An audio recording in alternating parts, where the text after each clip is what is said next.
Murilo Bássora, prazer enorme recebê-lo aqui. Prazer é meu. Muito bom, muito obrigado por ter vindo. Murilo, você é formado em Engenharia da Computação na Unicamp e você é fundador da Nexus, uma fintech que alcançou aí grandes conquistas em pouco tempo de existência. A gente vai falar um pouco sobre isso. Acho que é um orgulho para a Unicamp e para o Brasil, porque é uma área que ainda está em desenvolvimento no mundo, então a gente se destacar por uma área dessa, por uma área de inovação e inteligência dessa, é muito legal. E eu queria começar pelo começo, assim, né? Desde o ponto da universidade, que você estava lá, e é natural na universidade, principalmente porque os nossos grandes exemplos nas universidades são os acadêmicos, né? São os nossos professores. Então, como é que foi isso para você, né? Nesse começo, as tomadas de decisão, e também um pouco de como é isso antes, né, na sua casa, como é que é, se são empreendedores, como é essa história? Conta um pouquinho pra gente desse começo, né, da formação do Murilo, que queria fazer engenharia da computação, e até como é que foi esse amadurecimento para chegar e dar essa mudada para o empreendedorismo. Tá, bom, prazer estar aqui. Eu acho que, assim, é interessante esse começo, porque eu estava até contando para você que eu sou filho de pais que os dois têm pós-graduação, têm PhD nas áreas que fizeram, né? Minha mãe é professora universitária até hoje, ama o que faz. Meu pai também fez até pós-doc de física. Então, assim, digamos que empreendedorismo era um exemplo muito, muito presente para mim, né? Mas, ao mesmo tempo, acho que os tempos mudaram, né? Assim, eu acho que tem uma questão temporal de antigamente a academia ser muito mais importante, talvez, ou, enfim, não ter tanto modelo de empreendedorismo, e na época que eu cresci já era um pouco mais, ainda está muito longe do ideal, mas já era um pouco mais difundido. E eu acho que a vida foi me ensinando algumas coisas. Então, assim, eu era muito viciado em natação, eu nadava muito, tentei ser atleta por um tempo, e esse tipo de coisa me deixou sem saber muito o que eu queria fazer até a faculdade mesmo, assim, até prestar vestibular. Tanto que eu prestei no primeiro ano, prestei um curso que chamava Esporte, na USP. Só prestei porque eu queria ser técnico de natação, era isso minha vida. Então, nada a ver com empreendedorismo, com nada, né? Uhum. Era isso que eu sabia fazer, era isso que eu queria fazer. Só que eu meio que caí na realidade de que, assim, por mais que... Eu passei no curso, inclusive, mas meus pais falaram, olha, pensa um pouco mais, não porque o curso é ruim, não por isso, mas eles sabiam que eu estava muito emocionado com aquilo, que eu não tinha pensado direito, né? E faz um ano de cursinho, estuda um pouco, pensa um pouco, se você quiser fazer de novo, a gente vai te apoiar, aí você faz o que você quiser, mas pensa um pouco.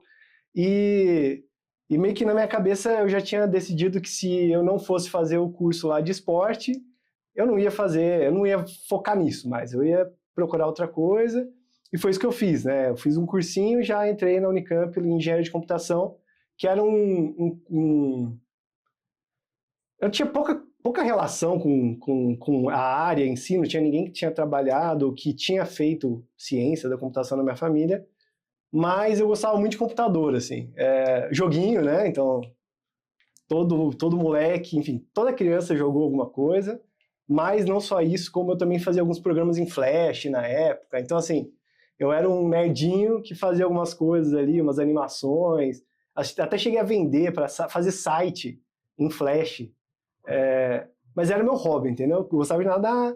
Aí, pra galera da natação, eu fiz um site, um blog, sabe? As coisas assim. E foi daí que eu pensei, bom, né? Se eu não vou fazer esporte, o que eu mais gosto é engenharia, é computação. Vou fazer engenharia, ciência, tanto faz. Eu falei, vou fazer engenharia. E deu certo, consegui passar. Então, assim, isso que me formou. É muito a questão do atleta. Eu acho que o que sempre me drivou foi a questão de foco, resiliência, não desistir, competitividade. Não se contentar não com pouco, mas assim, a comparação é importante, mas a comparação em alto nível é mais importante ainda. Porque quer dizer que você vai chegar lá rápido. Se desafiar, você diz. Exatamente, mas é importante você não falar, eu nunca vou chegar, ou nossa, isso aqui, sabe? Se vitimizar às vezes. Então isso eu nunca tive. Por mais que eu não cheguei onde eu quero ainda, né? Eu cheguei muito mais longe porque eu mirava muito mais, né? Isso foi o esporte, eu acho que me começou a lidar com frustração, sabe? Perder não tem problema, ganha às vezes. Então, assim, o que mais me formou como pessoa foi isso, eu acho. Assim, é mais o esporte, e aí, acidentalmente, quase, eu entrei lá na computação. E na faculdade em si, por mais que eu tivesse esse modelo dos meus pais de seguir a carreira acadêmica, por outro lado, eles também não... Minha mãe ama muito ser professora, mas assim, eu nunca quis ser professor, sei lá, acho que é uma vocação, você tem que nascer querendo, e então assim, eu sempre pensei nisso, mas sabia que não era muito minha praia. E meu pai fez até pós-doc, mas não como professor ali, ele era mais pesquisador, e eu via o quanto ele sofria ali também, entendeu? Em termos de salário, em termos de reconhecimento, cara, eu acho que o Brasil não reconhece quase nada o pesquisador, que é um crime, um cara bom, que deveria estar sendo super bem compensado, ele não tem isso. E de faculdade boa, enfim, né? Fico pensando que... E aí foi isso, né? Meio que minha cabeça foi, cara, tem coisas legais, eu via meus professores e tinha gente muito bem sucedida, mas eu tinha essa cabeça de ver meu pai ali, minha mãe, não era isso que eu queria fazer, sabe? Meio que isso. E a faculdade, o que ela me trouxe em si, eu acho que a computação ela abre muita porta, então é meio que um hack para você virar empreendedor, porque você consegue fazer quase tudo de melhoria e consegue criar muitas startups usando tecnologia, né? Hoje, com IA ainda, isso transbordou da computação, mas naquela época, né? Eu entrei em 2009, então não faz tanto tempo assim, mas ainda era muito restrito. Quem sabia codar, ele conseguia fazer muitas coisas e em empresa de tecnologia você consegue escalar mais rápido, não precisa de tanto dinheiro, então era mais fácil, sabe? Então isso me moldou a querer fazer alguma coisa. Então, a computação, e tem uma outra coisa também que foi super legal na faculdade em si, que é relacionamento, assim, eu tive a sorte, talvez, de estar com pessoas que queriam empreender também, entendeu? Então, quem me plantou a sementinha final ali foram amigos meus que moravam comigo em República, ou que frequentavam a faculdade, sabe? Escola, uma aula de cálculo 2, que a gente estava de saco cheio e ficava conversando disso, sabe? Então, assim, o meu entorno, eu acho que a Unicamp é muito boa nisso. Eu não tenho precisão matemática para dizer, mas eu acho que tem muita gente boa que saiu da Unicamp que empreendeu, e eu acho que tem um ambiente ali de querer empreender por algum motivo, não sei se é intencional, acho que, eu não sei. Mas, então isso também me ajudou muito a olhar, a ponderar, eu via, sei lá, consultoria, ou trabalhar, né, fazer um trainee, aí eu começava a ver aquele negócio de dinâmica de grupo, sei lá, não sei. Ir para uma empresa tradicional que ia demorar 5 anos naquela época, né? 5, 10 anos para poder virar gestor, ou enfim. Eu tinha uma ânsia de fazer coisas mais rápido. Então, isso tudo que me fez querer empreender, né? Mesmo tendo esse background talvez não muito favorável. É interessante que o seu convívio em um meio competitivo, né? Onde você desafiava, então você falou bem, não, eu perdi, mas está dentro do meu controle treinar para eu ganhar na próxima. E era, sei lá, questão de meses, você já tinha uma nova tentativa, né? Então, acho que isso fomenta esse ambiente competitivo. E é interessante mesmo, porque na academia, você pensa assim, tá, eu quero ser o melhor.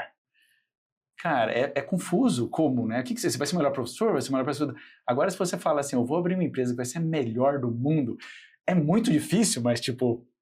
Né? Exato, então, é mensurável, né? Exato, mensurável. Exato, bem legal mesmo. E quando você tomou essa decisão, agora bem no momento que você falou, beleza, vamos lá. Como é que foi essa fase de vocês tomarem a decisão até vocês realmente, né, conseguirem pegar lá o CNPJ? Tiveram momentos que vocês ficaram na dúvida, tipo assim, puta, não vai dar, como é que foi isso? E se você lembra alguma coisa que fez com que você ou realmente falasse, não, vamos embora, ou que alguém, sabe, falasse... Como é que foi esse momento, assim, de levantar voo? Sim, não estou dizendo sucesso, estou dizendo levantar voo da... Sim. Não, então, e aí só um background que eu esqueci de falar, eu até trabalhei, então assim, eu fui para fora trabalhar com pesquisa para entender se realmente era, exato. Trabalhei na Irlanda, um instituto de pesquisa que trabalhava com Semantic Web, que é um precursor de banco de dados de inteligência artificial. Enfim, é uma coisa super específica. Um amigo meu me indicou lá, aí tinha que fazer uma provinha, eu tive que trancar a faculdade para fazer 6 meses lá. Foi uma experiência legal, mas meio que me comprovou que eu não queria fazer pesquisa, assim. E aí, quando eu estava voltando para o Brasil, eu estava no final da faculdade, faltava, sei lá, 1 ano, dois semestres, eu acho, ou 3. Nesse momento, um dos meus sócios, mandou mensagem para mim, a gente já se conhecia, e ele estava lá em Londres também, e via esse mercado de fintech crescendo. Ele sabia que eu trabalhava com programação, que eu já fazia isso há um tempo, e falou, Mu, cara, olha o que está acontecendo, né? Em Londres, isso é em 2014, 14, 15, tava um burburinho de fintech. Ali o mercado crescendo, nos Estados Unidos, o segundo maior IPO de uma empresa tinha sido uma fintech de crédito. Então a gente via que tinha muito potencial. Aquele mindset de vamos tentar fazer um negócio grande, dá para fazer melhor, e vamos fazer... O que tem no Brasil? Foi quando deu um estalo que, a gente precisava fazer isso agora, dá para fazer. Óbvio que vão ter, sei lá, um monte de problemas, mas é isso, é um mindset de, cara, problema você vai ter a vida inteira. Tem coisas que você tem que prever minimamente, né? Você não pode ir tão louco a ponto de fazer uma coisa que não tem a mínima chance de dar certo. Mas é isso, eu peguei, então ele me convidou, falou, vamos começar a Nexus, nem tinha nome ainda, né? Mas vamos começar essa empresa. A gente precisa de um technical co-founder, né? Alguém que faça tudo acontecer ali. Me explicou um pouco do negócio e realmente, o que me fez começar a Nexus com eles foi essa oportunidade de... É uma oportunidade grande, então, o que é a Nexus? Né? A Nexus ela dá crédito para pequena e média empresa, basicamente. Então, hoje em dia também, né? Mas é um mercado super concentrado, então ele é meio que o que tem nos livros de como empreender. É um oligopólio de 5 bancos, né? 5, 6, super cartel ali, né? Então, não tem concorrência de verdade, as coisas muito arcaicas. Você pegar um crédito na época, né, para você pegar um crédito PJ, você precisava ir na agência, acho que até hoje para algumas empresas, mas assim, agência, aí você manda um monte de documentos, aí vai lá assinar, aí tem que levar o teu pai para assinar, entendeu? Então, é um processo burocrático num oligopólio, num país gigante cheio de PME, onde PMEs correspondiam a 80%, 85% das empresas do Brasil. Pequenas e médias empresas. Então, assim, pequenas e médias empresas. Uhum. Então, essa vontade de tentar fazer algo no mercado grande, com um potencial grande pela burocracia e por esse oligopólio, que me fez falar, cara, vamos com tudo. E assim que a gente começou. Então, antes de ter o CNPJ, a gente teve que validar a ideia. Como já existia nos Estados Unidos e Europa, e assim, existem diferenças regulatórias aqui, mas a necessidade de crédito e o básico é o mesmo, né? Acho que assim, o Brasil é os Estados Unidos há 10 anos atrás, 15 anos atrás, um pouco menos talvez, mas assim, a gente não precisa validar tanto. A gente só teve que ter coragem para entrar no mercado que é super regulado, que você mexe com muito dinheiro. Então, tinham medos, muitas vezes. Então, assim, depois a gente pode conversar de alguns nãos até, algumas coisas que rolaram, mas, assim, meio que eu sempre fiquei um pouco com o pé atrás, mas, cara, era um problema tão legal de tentar resolver, e eu tinha tão pouco a perder naquele momento. Então, eu era um universitário, basicamente 10 mil reais na conta, sei lá, 15 mil, 20 mil, ou menos. Mas assim, eu tinha pouco dinheiro, mas isso significa... era o seu trabalho, né? Era o que eu podia dar e não precisava de muito investimento. Para fazer aquela fintech, não é assim com todo mundo. Uma fábrica, uma indústria. Acho que até hoje tem como você alugar e tal, mas assim, acho que a ideia era dar para fazer sem muito investimento e eu não tinha muito a perder também, entendeu? Então, no mínimo, eu ter tentado resolver um problema super legal e aprendido muito sobre o mercado financeiro. Então, acho que foi meio que no-brainer para mim, assim, sabe? E estavam pessoas que eu achava incrível, e eu acho incrível até hoje, meus sócios. Então, assim, meio que foi no-brainer. Essa parte foi fácil, de falar, cara, vamos fazer. Legal. E eu ainda estava no final da faculdade, né? Então... Legal. E aí a gente toca num outro ponto que é super importante para qualquer empresa, que é a questão da sociedade. Que a sociedade é casamento, né? Então, é uma coisa assim que é... Só que, por outro lado, você não faz nada sozinho. Então, como que foi isso para você? Pelo que você está falando, foi natural? Foi uma questão de amigos, né? Ele não era da área de computação. Não. Éramos em 3 sócios no começo. Como é que foi isso, então? Tinha muito essa questão de complementariedade, né? Então, tinha um que era um cara, que é o Nico, que ele era muito vendedor, ele tinha esse perfil mais empreendedor agressivo, mas muito vendedor, assim. Tinha o Dani, que já era do mercado financeiro, tinha trabalhado no mercado financeiro, que era quem me conhecia. E é isso, faltava alguém que entendesse de tecnologia para construir, entendeu? Então, foi mais fácil por isso. E até porque nos livros, naquela época, nos livros de startup, isso era muito falado, de ter do trio, do technical founder, do cara de vendas, entendeu? E do mais business. Sim, foi certinho. Então foi mais fácil. Óbvio que depois eu descobri que... Não que isso não seja super importante. É necessário ter a complementariedade. Mas se dá bem com o seu sócio, eu acho que hoje eu colocaria até na frente.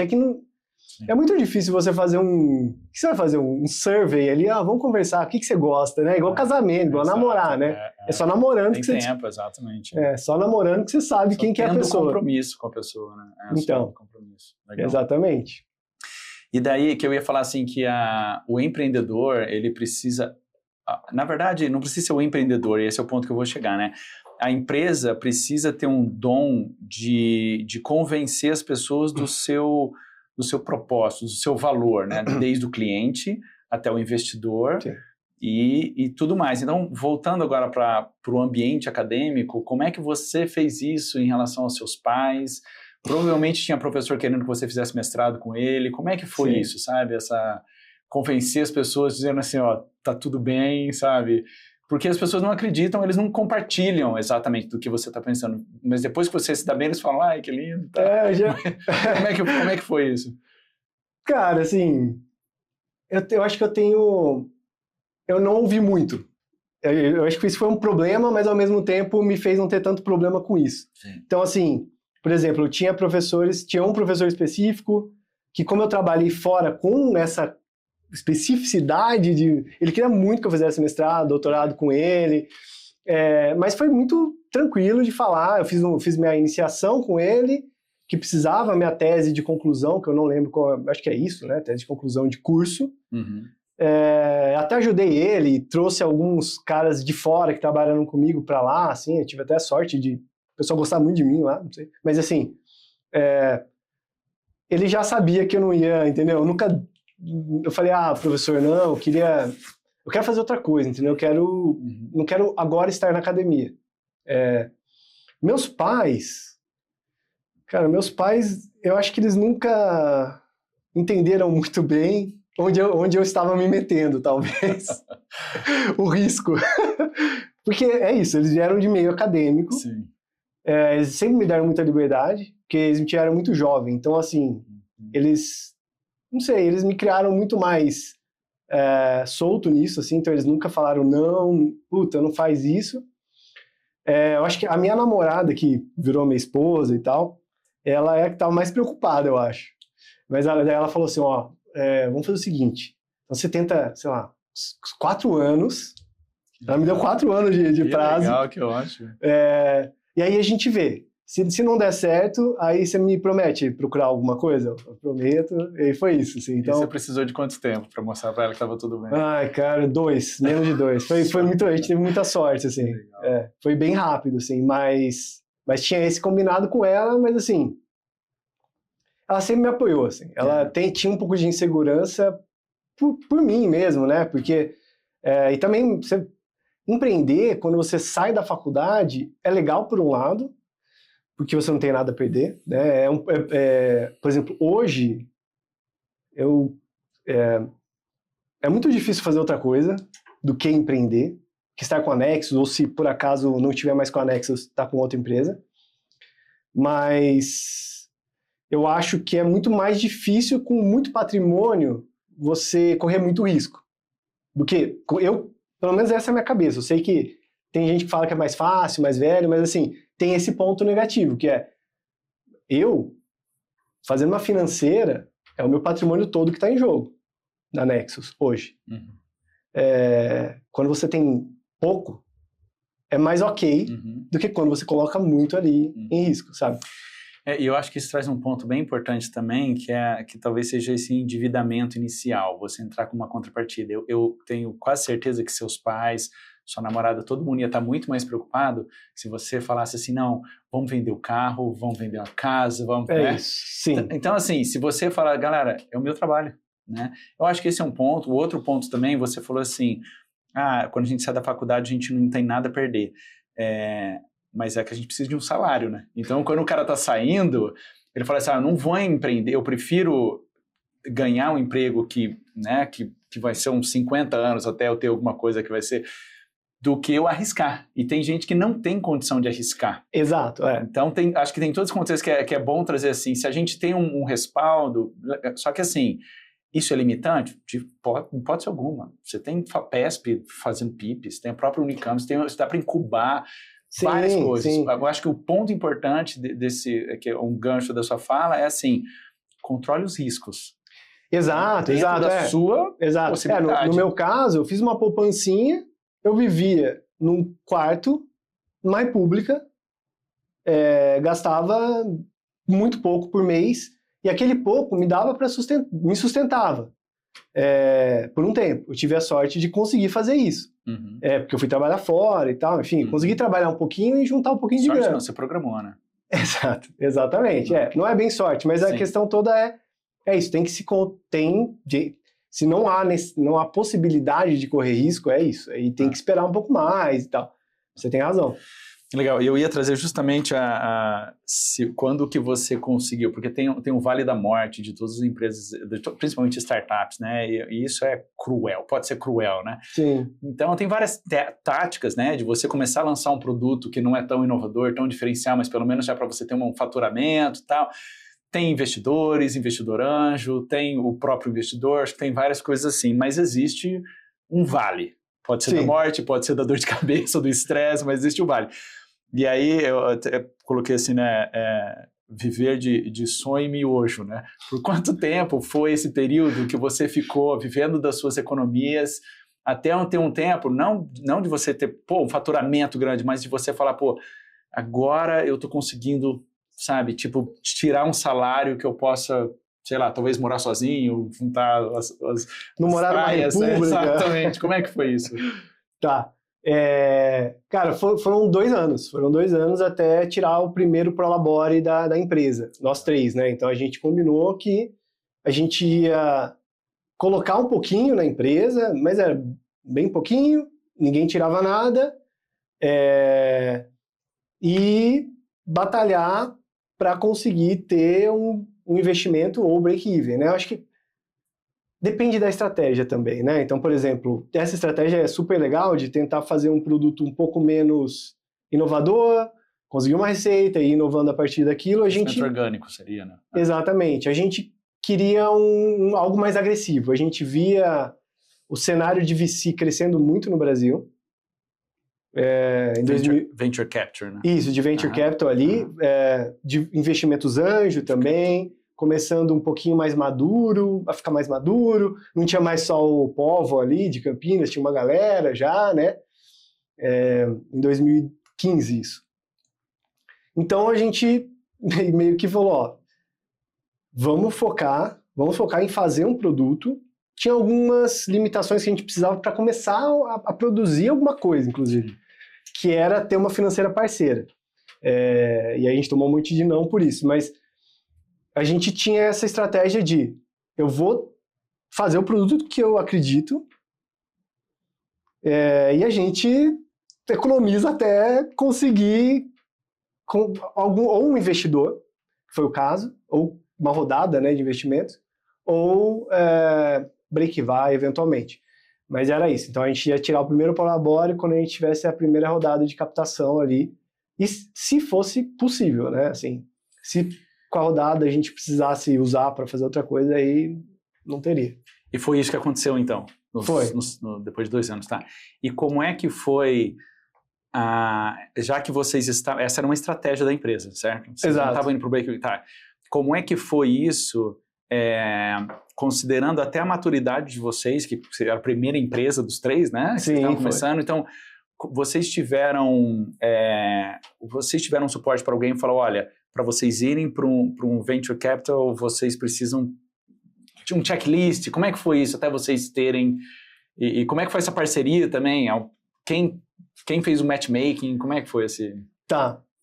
Bom, um dos meus sócios trabalhou numa Venture Builder, que é como se fosse uma empresa que incuba empresas que são investidas por ela mesma ou por outros investidores ali, em Londres. Então ele tinha muito bem esses conceitos na cabeça. Então a gente teve muito isso desde o início. Legal.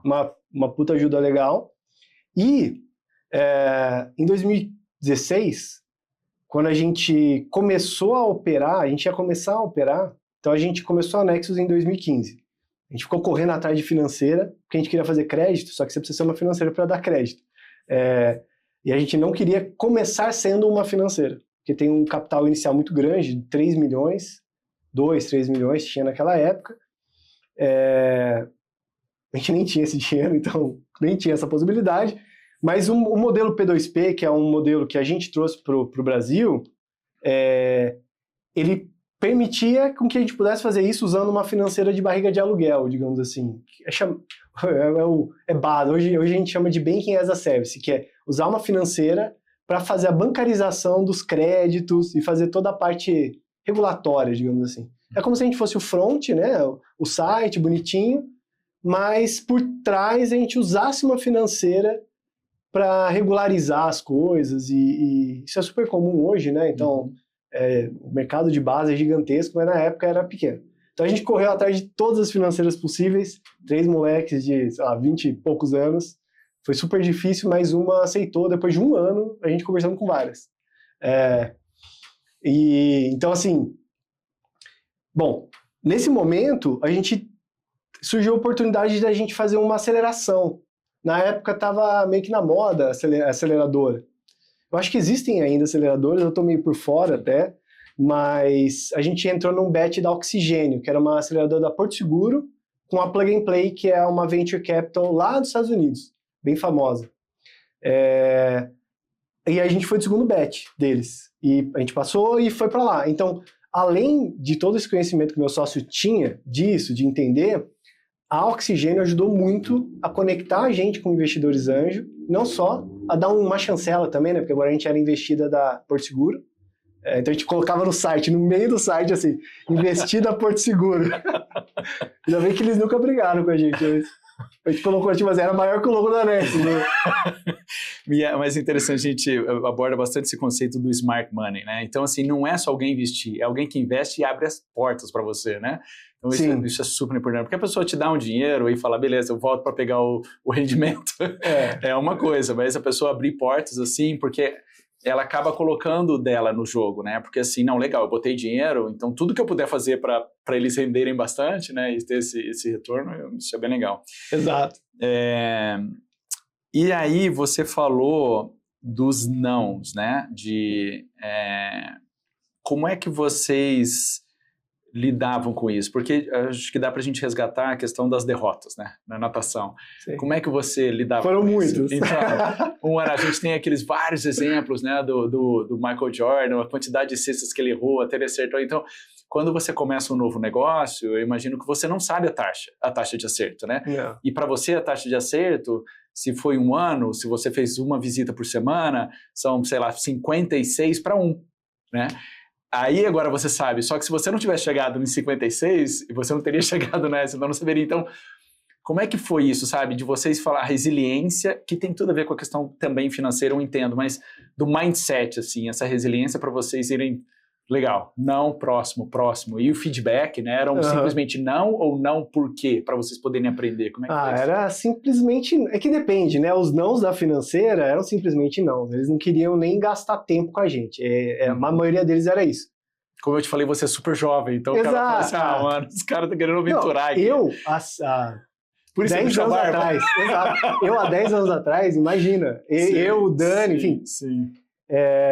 A gente era muito jovem, de fato, o que não é necessariamente um problema, mas no mercado financeiro era. Total. Era um problema. Era controlado por pessoas de muitos anos, né? Exato, e exige uma responsabilidade e uma financeira para ser... A palavra barriga de aluguel é meio feia, né? Mas assim, para ela ceder a licença pra gente, para 3 moleques, assim, foi realmente difícil. Então, assim, eu acho que os nãos que a gente recebeu estava muito claro que era por isso, entendeu? Então, a gente simplesmente, entendendo que o modelo existia e que era viável, foi ser chato mesmo. Tentar próximo.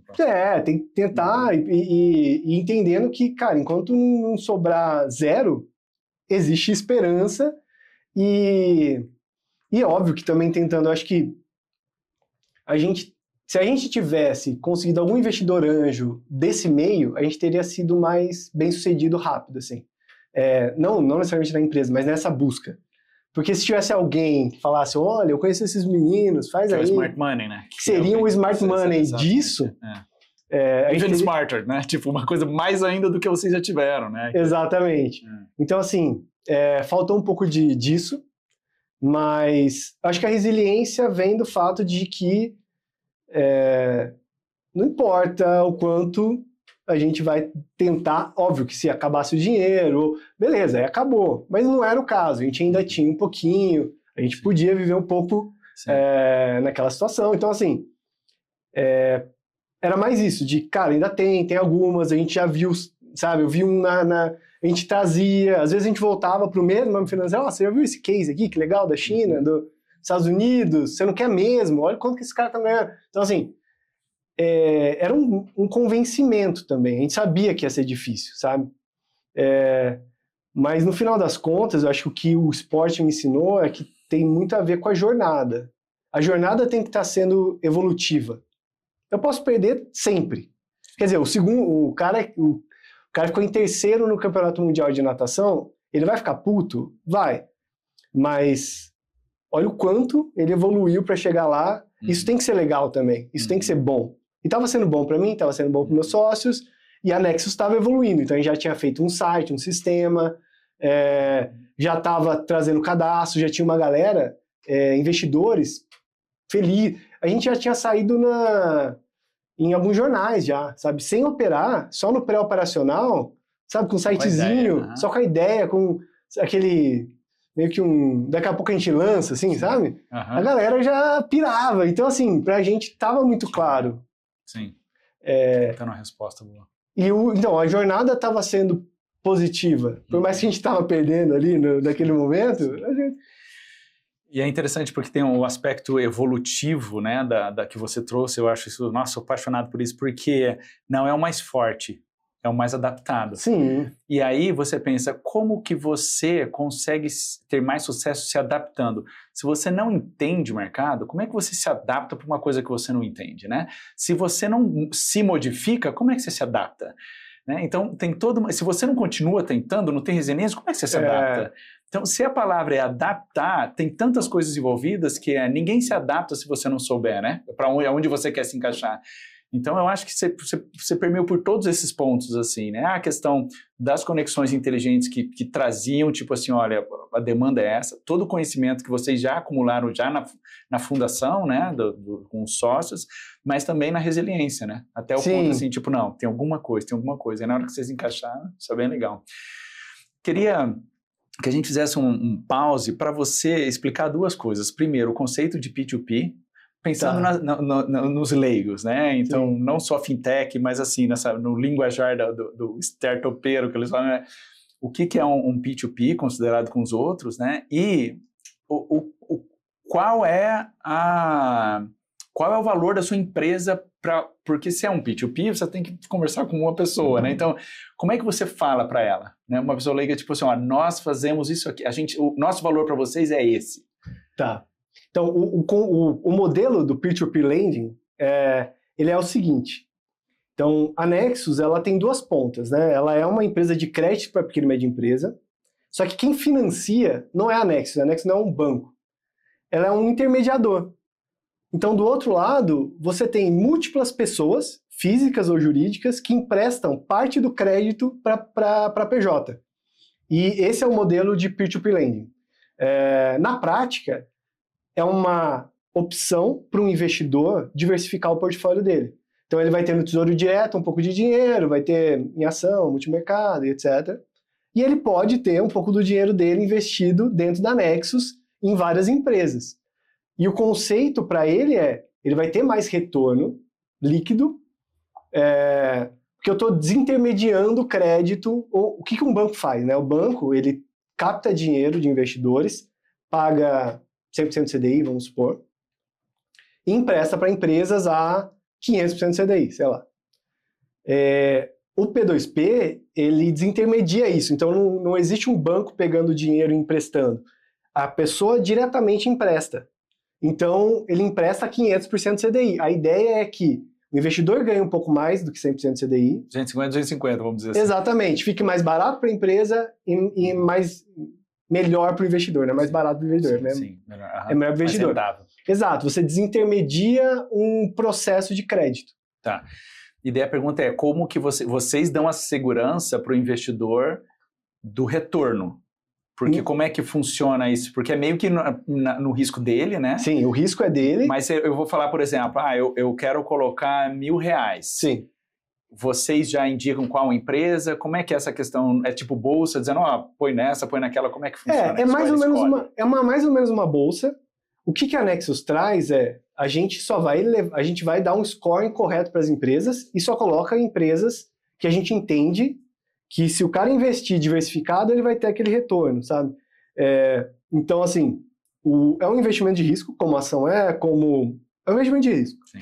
Algumas empresas não vão pagar, outras vão pagar metade, né? Enfim, a composição da sua carteira, se você tiver 20 empresas, a ideia é que você tenha 160% CDI, 170% CDI. Uhum. Então, assim, o que a Nexus faz é garantir que um cara diversificado tem um retorno bom. Uhum. Através de análise de crédito, de formalização e de cobrança. Então, a gente faz tudo isso para ele, inclusive cobrança judicial das empresas e a gente é regulado pelo Banco Central hoje, né? Então, perfeito, no meio do caminho, a gente virou instituição financeira. Então, hoje a gente não precisa mais de uma financeira parceira. A gente é a instituição financeira que faz tudo isso. E é recente isso, né? Isso que eu ia perguntar, a parte de regulamentação da atividade e tudo mais. Sim. Então, esse modelo é muito recente. E o Banco Central, em 2018, resolveu regular as fintechs, né? Trazer mais as fintechs pro lado ali regulado. Então, tinha Nubank, tinha Creditas, tinha várias fintechs surgindo, a gente, todo mundo nesse estilo barriga de aluguel, com alguma financeira por trás. E aí ele viu aquilo e falou, cara, assim, não é errado o que vocês estão fazendo, mas seria legal vocês serem a financeira para eu olhar direto vocês, né? Uhum. Para eu conseguir ter modelos que funcionam para essa nova geração de fintechs. Uhum. E aí surgiram dois tipos de fintechs novas em 2019. Uma delas é a SCD, que é a Sociedade de Crédito Direto, e a outra é a SEP, que é a Sociedade de Empréstimo entre Pessoas, que é a gente ajudou o Banco Central a fazer a SCP. A gente foi a primeira regulada e a primeira a operar nesse modelo e a maior até hoje. Fantástico. Exato. Então, assim, em 2019, quer dizer, em 2018, a gente teve meio que uma pressãozinha do Banco Central para virar regulado, porque a gente estava muito grande. Então, assim, em 2016 a gente começou, em 2019 a gente já estava fazendo, sei lá, 200 milhões ano de crédito, que não é tão grande perto de um Itaú, de um Bradesco, mas já é bem relevante. E aí eles falaram, olha, vocês vão ter que virar, né? Me ajudem a fazer uma regulação para vocês. Me ajuda a te ajudar, né? E aí vocês, né, vão sim. ter que virar sócios de um diretor de gestão financeira. Entendi. E só para entender uma coisa, você falou da barriga de aluguel que você precisava de uma financeira, mas se você pega o dinheiro da pessoa e investe na empresa, eu não entendi por que... Regulatoriamente, você precisa de uma CCB, uma cédula de crédito bancário, para ter um crédito. Para manusear o dinheiro. E eles que vão te dar a sua porcentagem, então? Depois... Isso, eles que... a gente, na prática, a gente era um vendedor da financeira. É o front-end mesmo. Exato. Só que eram de financeiras que topavam ser flexíveis. Então, a gente que definia as taxas, a gente definia quase tudo. Mas o FII, eles recolhiam e passavam pra gente, digamos assim, entendeu? Então era como se a gente fosse correspondente bancário da financeira. Eu acho que faz parte dessa parte regulatória, mas na verdade vocês já deveriam ter isso para vocês garantirem essa questão de transparência. Porque você falou que o banco, ele fixa... Então, por exemplo, quando eu vou lá e invisto, eu tenho 100% do CDI. O banco pode pegar meu dinheiro e ganhar 300.000% de qualquer coisa, ele vai me dar a mesma coisa. Sim. Quando você faz uma proposta alternativa, ela é fixa. Então, por exemplo, eu posso colocar numa empresa que ela valia sei lá, 10 milhões e ela vira um unicórnio. Eu vou ganhar proporcional? A pessoa que colocou vai ganhar proporcional? Ou você dá um limite e o resto é de vocês? Não, é fixo. É fixo, é um crédito, né? Então, assim, a empresa, ela pega crédito a 25% ao ano. Entendeu? Então, quando você investe, você já sabe que esse investimento vai render 25% ao ano se a empresa pagar. A empresa já estabelece isso para você? Não importa o quanto que ela ganha? Não importa o quanto que ela ganha. Então isso é determinado por ela, não por vocês? Não, é por nós, mas como crédito. Quando a empresa aceita, ela aceita um crédito de... ela vai pegar 100 mil reais a 25% ao ano. Então, ela aceita esse crédito, a gente capta isso e passa para ela e recolhe os retornos. Entendi. É um pouco diferente. O crowdfunding, sim, que é mais ou menos a mesma coisa, só que com ação, é assim. Então, beleza, se a empresa multiplica por 20, beleza, sua ação multiplica por 20. Só que o risco é muito maior, enfim, tem coisas diferentes. Mas é mais ou menos igual, só que ao invés de ação, você está emprestando dinheiro em si. E aí, nesse caso, quando você estabelece esse retorno da empresa para vocês repassam isso também fixo os dois são clientes, né? Mas sim, para o investidor? Sim, o investidor, o que o investidor ganha é exatamente os 25% ao ano. O que a Nexus ganha é um FII de transação no começo e um FII de cobrança. Só que a gente cobra isso da empresa, não do investidor. Sim. Entendeu? Legal. Então, mas não é 25%, não, bem menos. Claro, é um FII de transação. E vocês já têm, desde que vocês começaram desde o da primeira transação até agora, vocês têm um número de já ter movimentado 1 bilhão. Mas hoje está 1,5 mais ou menos de reais. 1,5 bilhão de reais passou. Você quer me falar a taxa que vocês... Taxas variáveis. Todo mundo pergunta isso. Peraí, 1 bilhão? Quanto que...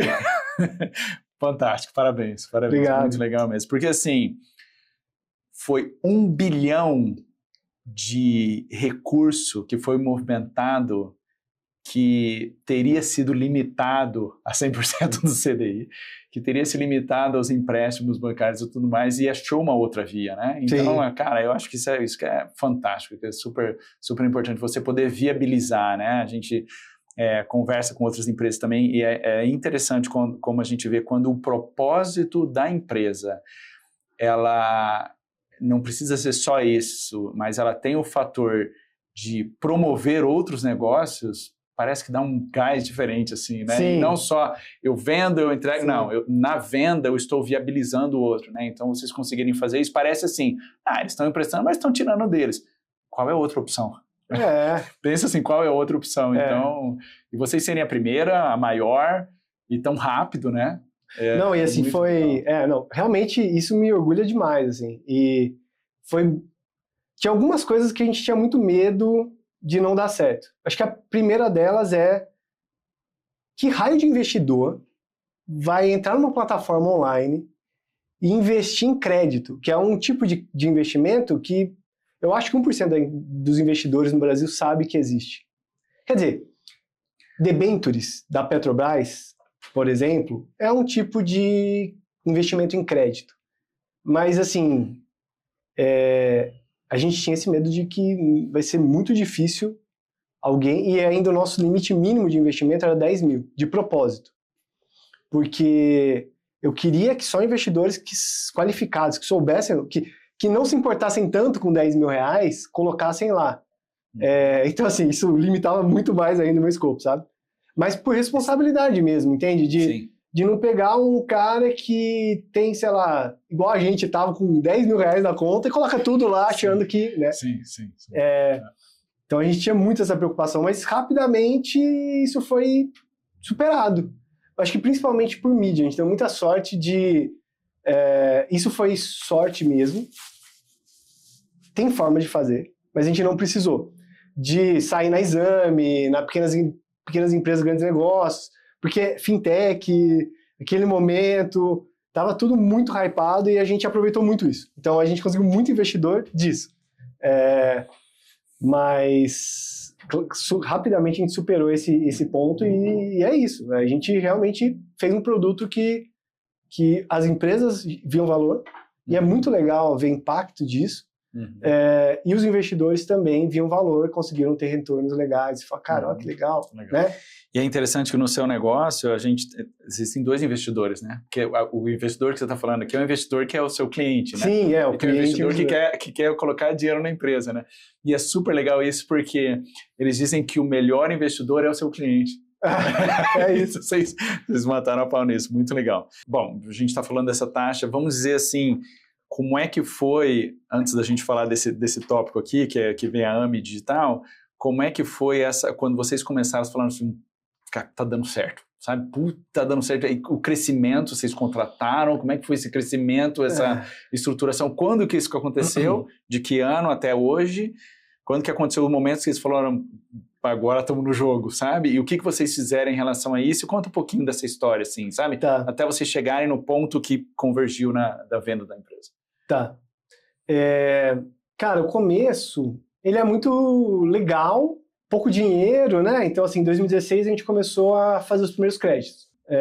2017 foi um ano já muito legal, que a gente conseguiu crescer o faturamento vezes 5, faturamento de nada, né? Mas vezes 5. 1 vezes 5 é 5. Meio vezes 5, né? E a gente começou a contratar gente e pessoas... Engraçado é que depois eu entendi que realmente você tem que contratar pessoas, cada pessoa tem sua fase da empresa, assim. Não que uma pessoa que começou no começo não vá até o fim da empresa, mas assim, não adianta você contratar o ex-CEO da JP Morgan para uma empresa, uma startup no começo. Aí ele pode até fazer um bom trabalho, mas as skills que eu precisava ali no começo eram caras que estavam na mesma pegada que a gente, pessoas que estavam na mesma pegada que a gente, que eram loucas igual a gente, né? Então, quem acreditou na Nexus ali em 2017, realmente, assim, era mais do que um salário, sabe?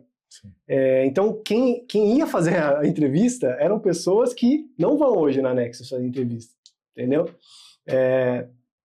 Então, a gente conseguiu trazer pessoas muito boas, muito loucas igual a gente, e competentes, e que queriam mudar de alguma forma gostou do desafio, gostou do problema, sabe? E aí a gente começou a crescer ainda mais, porque essas pessoas, elas exponencialmente traziam coisas legais, assim, sabe? Então, sei lá, um cara de operações automatizava um processo, sabe? Para poder fazer outra coisa, e você fala, cara, que interessante, né? Assim, e aí era a gente tinha muita liberdade. E aí continuou crescendo. Essa fase é muito legal, né?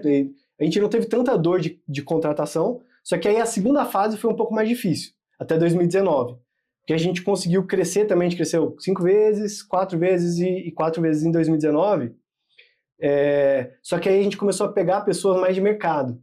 Então a gente passou de 3 para 60, sabe? Em Caramba. 2019. Exato. E a gente já tinha investidores, né? Então a gente conseguiu, depois da Oxigênio... Investidores, tá na empresa mesmo. Isso, os anjos. Sim, a gente teve, além da Oxigênio, né? Da Porto Seguro, da Plug and Play, a gente também teve alguns investidores, por exemplo, o fundador da Web Motors, que é o Silvio de Barros, que já faleceu, o presidente da Ambima, enfim, vários caras, o CIO da B3, uns caras que começaram a curtir o que a gente estava fazendo e aí foram trazendo mais dinheiro para a gente poder crescer. E a gente resolveu crescer muito mais rápido. E essa segunda leva de crescimento, que foi de, sei lá, de 25 para 60, ela foi um pouco mais dolorosa, porque a gente teve que mudar o mindset da galera, assim, de uma empresa mais bagunçada, digamos assim, para agora a gente precisa ter organização, né? Não que a gente não tinha, mas... processos. Áreas muito bem mais definidas. Agora a gente tem uma área de RH que cuida de várias coisas. Antes era eu que fazia, era o Dani que fazia, era o Nico que fazia, sabe? Então, assim... Mas é legal isso, né? É interessante. Empresa, assim, É interessante. Não, dava um puto... E a gente mudava... O que mais era legal, além de conhecer as pessoas e ouvir elas, e eu gostava muito disso, de quem chegava e tal. A gente tinha uma brincadeira que era falar uma curiosidade, mas era falar um mico que você já pagou na tua vida. Era sempre muito bom, todos os micos, assim, sabe? De quem chegava. Então, além disso, acho que sair de uma salinha, o que mais me marcava era isso, era ir mudando de escritório, assim.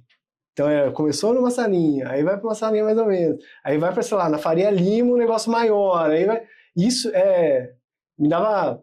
Isso meio que me marcou, assim. Não sei porque o escritório era que me marcava. Era referência mas, assim, de crescimento. De crescimento, né? Era o escritório. Legal. Então, assim, até a pandemia a gente cresceu muito e isso me dava muito orgulho. Mas realmente foi bem doloroso a última, de choque de cultura. A gente trouxe pessoas de Ambev, de empresas mais... que, cara, ensinaram muito a gente, mas que eu não estava preparado. Eu não estava tão preparado para entender. O Dani também não. O Nico... Então, assim... a gente conseguiu fazer o negócio crescer, mas eu acho que esse foi o maior desafio ali, foi continuar com a nossa cultura, tendo pessoas mais estruturadas, melhores de mercado, que já tinham experiência, sabe? Pessoas mais velhas. A gente trouxe gente de fora. Teve o nosso CFO, até o final agora, era o François, que veio da França. Ele mandou um e-mail acho que para mim ou pro Dani, em inglês, assim, eu casei com uma brasileira, ou ele namorava, ele tava vindo pro Brasil. Ele falou isso, eu tô vindo pro Brasil, eu trabalho na Airbus aqui, Airbus? Enfim, né? Empresa de aviação da França, que eu esqueci se é Airbus, ou enfim. Larguei meu emprego, gostei da Nexus, posso trabalhar, quero fazer uma entrevista aí. Tipo assim, do nada. E, cara, ele virou CFO. Virou o CFO da empresa, esse é o nível. Mas assim, o cara é incrível. Mas assim, ele não faria isso, pessoas como ele não fariam isso com uma empresa tradicional, grandona, entendeu? É uma empresa, isso, e você tem que aceitar essa sorte também, você tem que aceitar essas causalidades que acontecem, que são momentâneas, tipo um cara de fora, super bom, quer trabalhar no Brasil, sei lá, porque ele escolheu a Nexus, né? Então... foi muito legal, mas esse foi o maior desafio, cara. Assim, então, mexeu muito. E a idade, ela não é uma justificativa para nada. Mas, assim, eu que nunca tinha tido experiência em empresas grandes, eu tive que lidar com um crescimento de time muito grande ali. E esse foi uma dor complicada. Que legal. E aí você falou assim, quando eles vieram, a gente não estava preparado, né? Questão de cultura.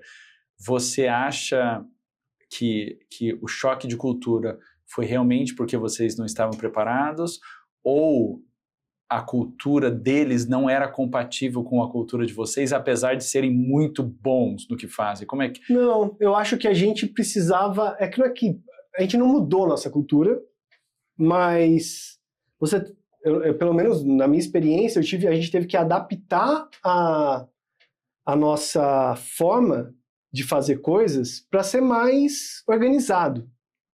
Estou simplificando demais, mas assim, processos, forma de lidar com coisas, forma de cobrar, ela teve que mudar. E no iFood, na Ambev, em todos os lugares, com certeza, isso teve que mudar. A cultura, a essência continua a mesma, mas esse shift foi difícil. Eu acho que foi mais difícil pra gente. Eu não acho que eles estavam errados, né? Não é esse o ponto, pra mim. O ponto é mais... As dores do crescimento, às vezes, são essas, de, cara, agora você não é mais você não pode mais agir assim, você tem que agir assado. Sim. Você fala, cara, eu tava tão legal, eu tava crescendo ali 4 vezes fazendo isso. Não, agora você não pode mais codar. Por exemplo, pra mim, que sempre fui desenvolvedor, tem essas fases de, primeiro você coda. Depois você coda com outros. Sim. Depois você nunca mais toca nisso aí e a galera só xinga o seu código. Fala assim, nossa, quem fez isso aqui, cara? Nossa, e aí aquele cara que já nem sabe que fui eu que fiz, eu falo também, não, tinha esses desenvolvedores antes que a gente contratou que eram ruins e tal. Então assim, esse você passa o tiozão da empresa, você não entende, tem uma linguagem diferente. Você não pode fazer mais nada na tua empresa, entendeu? Você só pode... É que assim, óbvio, é isso, drivar estratégias, olhar para outras coisas e cobrando de outras formas também, sabe? Então é mais isso. E já fica uma dica, porque você está esperando uma filha, né? Sim. E essa vivência que você tem, ela tem muito uma relação com os pais. Eu tenho 3 filhos, né? Então, tem pais que eles acham que eles têm o papel de ser pai o tempo inteiro, pro resto da vida. Eles não percebem que, inclusive, a adolescência ela é dolorida, né? Porque muda. E você passa a ser um pouco mais amigo, depois um conselheiro, e você vai saindo, né? A ponto até deles chegarem e questionarem o que você fez por eles, né? Porque eles não conseguem perceber. Então, acho que isso é importante. Você criou, você estava lá todos os dias, codando ou limpando as fraldas, né? Tudo. Até um ponto que você já não é mais necessário, mas porque a empresa, né, ou a sua filha já está independente. Então, é uma maturidade, né, que vem com ruptura, vem tipo assim, nossa, eu não sou mais necessário? Como assim? Eu fiz tudo isso aqui, vocês são ingratos. E ainda tem que ouvir coisa aí. Mas é fantástico. Eu nunca tinha parado para pensar nisso, sabe? Mas essa sua colocação, ela é fantástica mesmo, porque ela faz parte da maturidade, né? Que tu fala que todo líder, ele tem que ser orgulhoso, ele tem que ficar, assim, sentir orgulho quando ele percebe que o grupo dele não precisa mais dele tanto quanto precisou quando chegou, né? Então, bem legal. Não, e assim, eu acho que no nosso caso teve uma piora, que a gente cresceu muito rápido. Muito rápido. Então é isso. Quanto tempo foi? Foi isso, foi um ano, a gente passou de 2018, 2 anos, vai. Você falou 6, 4 e 4. Por ano, 3 anos. Né? Exato. Mas a gente passou de, sei lá, 30 pessoas para 65 em 1 ano e meio. Eu acho que esse pulo é o que foi o mais difícil, sabe? Então, que foi de final de 2017, vai começando de 2018 até o meio de 2019. Então, assim, foi a velocidade também que você tem que mudar e aceitar que você não é mais aquilo, agora você tem que ser outra coisa, isso foi pesado, assim. E aí vocês chegaram, quando que foi a aquisição como é que foi essa história? Conta um pouquinho, parece que não foi tradicional, não foi normal, né? Como é que foi isso? Tá, quando então assim... foi e como foi? A gente começou a crescer muito em 2019, aí a gente tava final de 2019, a gente tava para assinar um term sheet super legal. O que é um term sheet? Na verdade, a gente estava para assinar um contrato de investimento, de um fundo de investimento, bem legal, alguns, na verdade, que a gente ia captar um valor relevante, sabe? Acho que eram 15, 20 milhões de reais. Só que aí veio uma tal de pandemia, em 2020. Que todo mundo, né? Enfim, aí os fundos pegaram o contratinho e falaram, olha, devolve isso aqui, não assina não, que eu não vou assinar. Vamos esperar um pouco mais, né? Como que a gente... Não sei. Certeza. Enfim, todo mundo se ferrou nisso, né? E a gente ficou meio sem saber o que fazer, porque a nossa base era investidores, que ninguém queria investir, né? Assim, naquele começo, ninguém queria investir. E crédito para a empresa. que estavam todas fechadas, né? Assim, a maioria, você dá crédito para pequena e média empresa na pandemia é a pior loucura que você poderia fazer no começo, né? Se você pensa, Sim. né? Eu lembro de uma sensação de o dia, a gente teve muita sorte, o Henrique Meirelles, ele foi lá no escritório, um mês antes da pandemia estourar no Brasil, tipo em fevereiro, algo assim. Por quê? Porque um dos caras que trabalhava na Nexus era sobrinho dele. E ele estava na fazenda do estado de São Paulo, e ele queria visitar fintechs e tal. E ele falou, vamos conversar com a Nexus. Pô, enfim. Incrível. Só que teve um detalhe, ele não podia apertar a mão de ninguém naquele... alguma coisa, o assessor veio e falou assim, olha, só uma coisa, ele não pode cumprimentar ninguém e tal, eu falei, cara, e eu já tava ouvindo falar do coronavírus na China, que tava se espalhando e tal. Que mês foi isso? Foi em fevereiro, foi tipo um mês antes de lockdown no Brasil. E aí eu comecei a ficar, enfim, foi super legal, ele é incrível, assim, a gente teve muita sorte disso, de outras coisas, né? Mas eu fiquei com a pulga atrás da orelha, assim. E aí, quando deu o lockdown, eu falei... Por que a pulga atrás da orelha? Porque, assim, tipo... Você via que algumas pessoas já estavam se protegendo muito contra isso, como se já estivessem se protegendo mesmo, né? Então, imagina, uma pessoa que tá um pouco mais velha, que tem esse conhecimento de fora, que pode ser que chegue em algum momento, você vai ver ela tomando mais cuidado, ainda mais figuras públicas e tal. Isso já estava acontecendo. Eu não sei se foi de propósito ou não, mas assim, isso me encanou. E aí, um mês depois, teve o lockdown, e aí a gente olhou, os 3 sócios, com uma empresa de 70 pessoas, 80 pessoas, com uma folha de muito dinheiro, sei lá, 1 milhão de folha, sei lá, um pouco menos, e com receita quase zero no mês seguinte, assim, quase sem caixa. As pessoas pararam de investir? Porque ninguém saía, tá certo, ninguém queria, era de certeza. Assim, a gente até colocava empresas ali, mas é a nossa responsabilidade colocar empresas que pagam. Mas como é que você vai analisar o risco de crédito? A gente tem que mudar todo o modelo de crédito. Botar supermercado, pronta entrega, né? Os que explodiram. Não, e assim, no final das contas, a gente meio que tinha um caixa, mas a gente teve que, no outro dia, dispensar uma galera, a gente ficou com 25 pessoas de novo, 30 pessoas. Cara, foi um dia muito... um dos dias mais tristes da minha vida, muito... Enfim, né, não vou romantizar essas coisas, mas assim, claro. A gente teve que fazer o que foi necessário para tentar salvar o business. Mas foi isso. Incrivelmente doloroso, e o pior é que a gente não pôde esperar um pouco. Porque se a gente esperasse um mês, a gente já não teria dinheiro, e aí não teria dinheiro para pagar as dívidas da Nexus. Aí não ia ser só 25, que ia ficar aí, todo mundo ia embora, né? Então acho que isso foi uma coisa que depois todo mundo percebeu.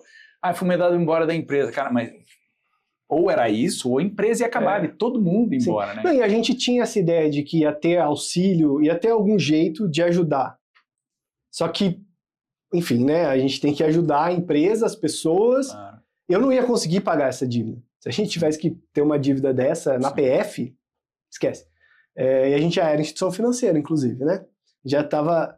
Primeiro ano de instituição financeira, isso que a gente começou em 2019, meio de 2019, aí começou a pandemia. Então, beleza. E aí, a gente teve que se reinventar, a gente fez alguns produtos, a gente fez uma parceria com a Ambev para criar um crédito. A gente virou barriga de aluguel da Ambev, digamos assim, mas a gente fez tudo para eles. O crédito, desembolso, cobrança, que a gente chama de CAS, que é o Credit as a Service, que é... O que eles precisavam? Os bares estavam fechados, ele não queria que os bares... Enfim, eles queriam dar um suporte para o bar, eles deram crédito. Então a gente fez tudo isso para eles, fez para o Sebrae, São Paulo, e a gente começou a ganhar dinheiro assim. Ganhar dinheiro pegando a nossa infraestrutura e vendendo para outros. E de onde surgiu a ideia? Como é que nasceu isso? Cara, não era assim, o seu modelo de negócio? Não era. A gente veio, a gente tinha uma financeira parceira lá atrás, então esse modelo existia. Era super o know-how de vocês. Só que o que a gente acrescentou foi, eu vou fazer o motor de crédito para você. Eu vou te ensinar a dar crédito. Eu vou fazer seu front-end ali, eu vou, né? E meio que foi uma demanda, a gente teve bastante gente que trabalhou na Nexus, trabalhou na Ambev, eles tinham essa dor, e aí falaram, não sei o que e tal, e aí a gente começou por isso. Aí o Sebrae veio junto, enfim, e as outras começaram por aí. E a gente teve um ano de faturamento melhor do que o ano de 2019. Acabou sendo melhor. Então, assim, incrivelmente, a gente começou a ajudar as empresas com o PEAC. Então, as empresas da nossa base, a gente fazia o contato delas com bancos maiores, que o PEAC era um programa de crédito incentivado do governo. Então, para empresas maiores, a gente começou a fazer isso, começou a ganhar dinheiro com comissão disso e... Então, assim... Adaptando de novo, né? Exato, a palavra teve que se adaptar. Exato. A pandemia foi bonita, né? Para todo mundo. Nesse meio tempo também, um dos sócios saiu, então a gente teve que se adaptar nisso também, recomprar, e nessa coisa bonita que tava, né? Uhum. Só que é isso, a gente saiu do ano de 2020 melhor do que a gente estava em 2019. Aí as coisas começaram a melhorar, os juros estavam bem baixos, de 2%. Isso ajudou muito a impulsionar crédito e investimento, porque não tinha onde colocar dinheiro, você tinha que arriscar, né? E aí em 2021 a gente falou, bom, agora a gente vai captar de novo um dinheiro, porque a gente sempre foi deficitário, assim. Isso foi até um problema, é até normal, né? Você capta, aí você começa a queimar mais, aí você vai chegando no break-even, capta de novo, acelera um pouco, né? A gente fazia isso, assim, mais ou menos. Mas a gente brincava com o perigo, às vezes. Nosso caixa ficava quase zerado várias vezes, né? A gente falou, cara, ó, a pandemia não acabou, pode acontecer de novo isso. A gente estava vendo que 2022 não ia ser tão bom quanto 2021. E nessas conversas de investimento, a AME surgiu. A gente ia fazer um CAS para eles, um Credit as a Service para eles. A AME é a carteira digital da Americanas. Era, né? Carteira digital da Americanas. E eles eram o grupo financeiro da Americanas. Eles iam fazer como o Mercado Pago do Mercado Livre, né? E aí eles vieram com essa proposta de investir e tal, e resolveram fazer uma proposta de aquisição de 100%. 100%? 100%. E, cara, pra gente foi muito bom, assim. E aconteceu, rolou a aquisição, e eu te explico por que eu tô com a Nexus de novo, mas... de novo, então você chegou a sair. Não, a gente sempre trabalhou, eu sempre fui diretor estatutário da Nexus. Mas a gente era contratado pela AME nesse período. Sim. E o que aconteceu? A gente focou a Nexus 100% no ambiente, então a gente que fez todos os créditos da Americana, então crédito seller, para o seller, que é o cara que vende dentro do marketplace, para o merchant, que é o cara que usa a AME para vender, créditos PF a gente ajudou a estruturar. O meu sócio virou diretor de crédito lá, né? Então ele que cuidava de todos os créditos da AME, da Americanas, enfim. Eu também trabalho, tudo que era crédito PJ, eu que tocava ali no final. Só que aí, então, tava tudo bem, bonito, crescendo, maravilha. Aí chegou 2023, que é o famoso Real Day, que foi o dia que o Sérgio Rial falou, né, que tinha essas inconsistências contábeis lá, e aí acabou tudo, né? Americanas começou a ter um prejuízo gigante. A gente estava dentro da AME, né? Então a gente não estava dentro da empresa em RJ, né? Em recuperação judicial. Mas a gente ficou escanteado, né? Crédito não era mais uma opção, né? Porque a gente usava funding próprio, então parou tudo. E a AME ficou um pouco de lado, não sei, enfim. Primeiro eles precisavam resolver o problema da Americanas, aí veio a AME, aí veio a Nexus, né? Então, assim, a gente ficou lá em 2023, e aí, o que vai acontecer? Como é que vai ser? A Nexus lá meio que parada, a gente tinha 120 funcionários, a gente sabia que não ia ser sustentável aquilo ali, sem fazer quase receita nenhuma, tentando fazer alguma coisa ou outra, mas a gente já estava olhando, a gente pegou uma empresa e plugou no ecossistema e esqueceu meio que do resto, sabe?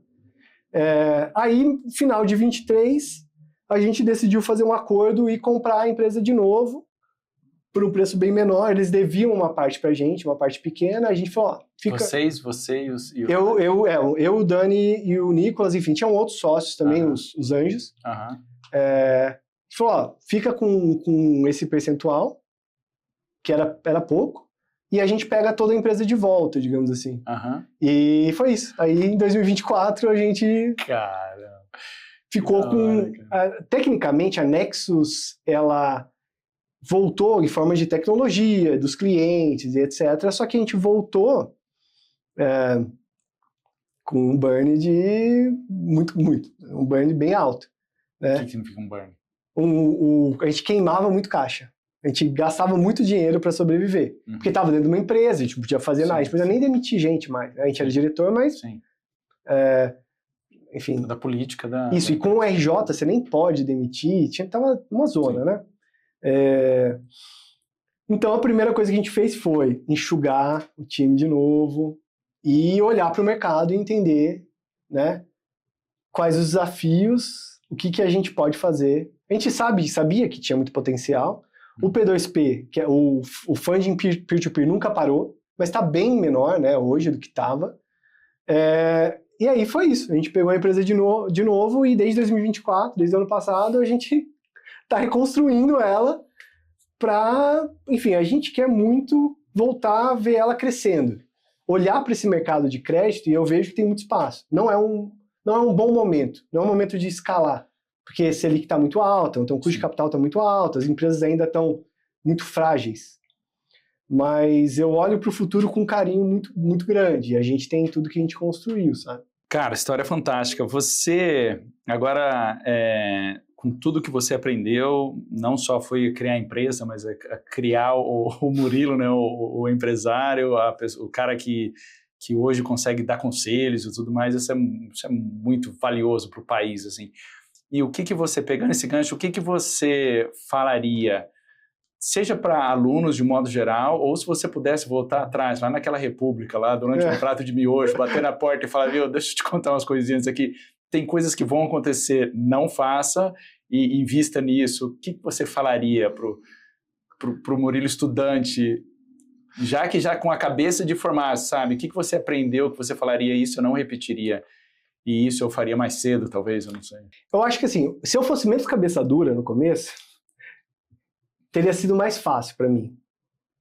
Mas, ao mesmo tempo, eu acho que se eu fosse menos cabeça dura, eu não teria chegado tão longe. Eu não sei mensurar isso.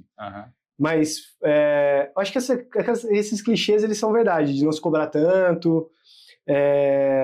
Eu exigia muito de mim, como se eu fosse o único ali que precisasse resolver tudo. Eu demorei muito para entender que, por mais que desde cedo eu entendi, meus sócios são muito importantes para mim e tal, e foram muito importantes, todos eles, eu ainda tinha isso na minha cabeça de que, cara, eu tenho que fazer esse negócio acontecer independente deles, assim. Não no sentido ruim, mas no sentido de que, cara, às vezes ele vai errar e tal. Eu acho que isso me consumiu muito. Mas é bem pessoal, assim, nem todo mundo tem isso, assim. Então, para mim seria muito isso, ser um pouco menos cabeça dura e entender que tem dias que você não vai fazer o melhor, você não vai ser o melhor ali, né? Não vai ser o super-homem que vai resolver tudo sempre. Né? Cabeça dura ou perfeccionista? Não, no meu caso era não ouvir muito os outros. Então cabeça dura no sentido de... eu ouvia muitas opiniões, mas não no momento certo, assim, sabe? Eu acho que eu sempre fui muito de... O cara fala, Murilo, se você fizer assim vai ser mais fácil. Aí eu vou e faço do outro jeito. Aí, à noite, eu penso, puta, tinha razão mesmo, né? Aí eu aprendo, entendeu? Então, eu era muito assim. Acho que é mais cabeça dura disso, ou brigar muito com pessoas. Então, resolver as coisas na briga, não fisicamente, obviamente, mas discussão, combativamente. Confrontamento para tudo. E aí, depois eu descobri que, na verdade, isso é uma perda de tempo na maioria dos casos, entendeu? Não tem que estar certo. Eu tenho que...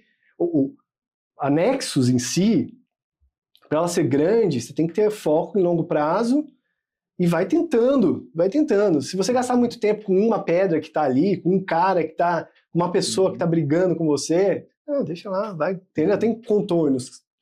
Hoje eu sei ser mais fluido do que eu era. Talvez Show de bola. Bem legal. Cara, isso é pra vida, né, cara? A gente fala, você prefere dar certo ou ser feliz, né? Tem toda essa história, então... É isso. Mas outro ponto também, essa questão, acho que tem muito a ver com perseverança. Eu acho que a pessoa que ela é muito influenciada, ela acaba demonstrando... Assim, é resultado da pessoa ser um pouco insegura. Então, é porque ela precisa ouvir. O que é bom, né, a gente não ter segurança de uma coisa que a gente está arriscando, é bom ouvir, mas, por outro lado, também, quando você... eu gosto muito de várias histórias, a questão do Michael Jordan. Ninguém falou para ele ser doente de ficar mandando na cesta. Ninguém chegou e falou, viu, faça assim. E eu tenho certeza absoluta que muita gente falou assim, vamos pro bar, relaxa. Muita gente, né? Okay. Então, acho que assim, eu acho que é uma... Eu vejo isso com bons olhos, assim, né? Talvez olhar para trás, mas eu acho que nessa fase é importante você ser casca dura, né? Exato. Eu acho que é mais um sofrimento pessoal. Isso me consumiu muito. E eu acho que hoje eu consigo lidar melhor com exigência, paciência, mas ainda tá longe do ideal, assim. Mas assim, de novo, né, o aspecto evolutivo sempre se adaptando, né? Pois é, legal, tentando melhorar um pouco, né? Murilo, cara, fantástico. Eu queria fazer um desafio aqui para você completar a frase, que é assim, eu fundei a Nexus para... Então pode dar uma pensada, que tem muito a ver com visão, né, missão, propósito, mas assim, ó, se você pudesse falar essa frase certinho, assim, eu fundei a Nexus para... O que você falaria? Cara, eu fundei a Nexus para causar impacto e trazer uma forma melhor de crédito, né? Impactar as pequenas e médias empresas e os investidores, né? E trazer um novo prisma de investimento. Mas talvez isso seja, né, parte do... Tá tudo certo. Assim, para que você se transformou ou não, mas esse propósito inicial, acho que mostra muito aonde você chegou, né? É legal, muito bom. Mas queria te agradecer, foi muito bom, dá muito orgulho pra gente, não só por Unicamp, né, mas por ser brasileiro e empresário. Acho que isso é uma história bem legal para contar. Parabéns pela trajetória, parabéns aí pela filha que vai chegar também, obrigado. Vai ser um sucesso. Nossa. E muito bom. Esse novo projeto chegando. Legal. Então a gente queria agradecer a Perfix Consultoria pelo apoio. E também dizer que a Unicamp Ventures ela é vinculada à agência de inovação Inova da Unicamp. E é isso. Obrigado. Espero vê-lo mais vezes aqui conversando com a gente. Também. Bom, valeu. Show de bola. Boa.